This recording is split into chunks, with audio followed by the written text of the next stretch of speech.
சின்ன மருமகள் அடுத்த வர எபிசோடில் பார்த்தீங்கன்னா, தமிழ்ச்செல்வி படிக்கிற காலேஜில் பார்த்தீங்கன்னா, ராஜாங்கம் வந்து ஏற்கனவே யார் ஃபர்ஸ்ட் மார்க் எடுக்கிறாங்களோ, அவங்களுக்கு ஸ்காலர்ஷிப் தருவேன் அப்படின்னு சொல்லியிருப்பாங்க.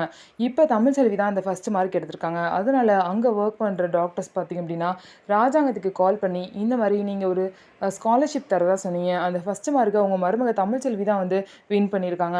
அதனால அது ஒரு விழா மாதிரி ஏற்பாடு பண்ணி, நீங்கள் அந்த ஸ்காலர்ஷிப்பை கொடுத்தா நல்லாயிருக்கும்னு சொல்லிட்டு ராஜாங்கத்துக்கிட்ட சொல்கிறாங்க. உடனே வீட்டில் உள்ள எல்லாரும் அவ்வளோ ஆச்சரியப்படுறாங்க. தமிழ்ச்செல்வி தான் ஃபர்ஸ்ட் மார்க்கா அப்படின்னு சொல்லிட்டு எல்லாருமே ரொம்ப சந்தோஷப்படுறாங்க. இன்னொரு சைடு பார்த்தீங்க அப்படின்னா, மலரோட 10th சர்டிஃபிகேட் வந்து தமிழ்ச்செல்வி கையில் கிடைக்குது.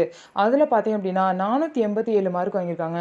சூப்பர்க்கா, நான் கூட 482 தான், நீங்கள் என்னோட 5 மார்க் கூட வாங்கியிருக்கீங்க, இவ்வளோ நல்லா படிக்கிறீங்க அப்படின்னு சொல்லிட்டு தமிழ்ச்செல்வி மலர்கிட்ட கேட்குறாங்க. ஆனால் நீங்கள் ஏன் அதுக்கப்புறம் எதுவும் படிக்கலை, உங்களோட ஆசை என்ன அப்படின்னு கேட்கும்போது, எனக்கும் நிறைய ஆசை இருந்துச்சு, எனக்கு ஜட்ஜ் ஆகணும்னு ஆசை. எல்லாமே ஆசை தான் பட முடியும். எல்லா ஆசையுமே எல்லாத்துக்குமே நிறைவேறும் அப்படின்னு சொல்ல முடியாதுல்ல. நீ இப்போ உன் ஆசையில உறுதியா இருந்து நீ ஜெயிக்க போற. ஆனா எல்லாத்துக்கும் அந்த மாரி நடக்காது தமிழ்ச்செல்விங்கிறாங்க. ஆனா தமிழ்ச்செல்வி அப்படிலாம் இல்லக்கா, எல்லாரும் நெனச்சபடி நடக்கும்னு சொல்லிட்டு பார்த்தீங்கன்னா, மலர வந்து மோட்டிவேட் பண்றாங்க.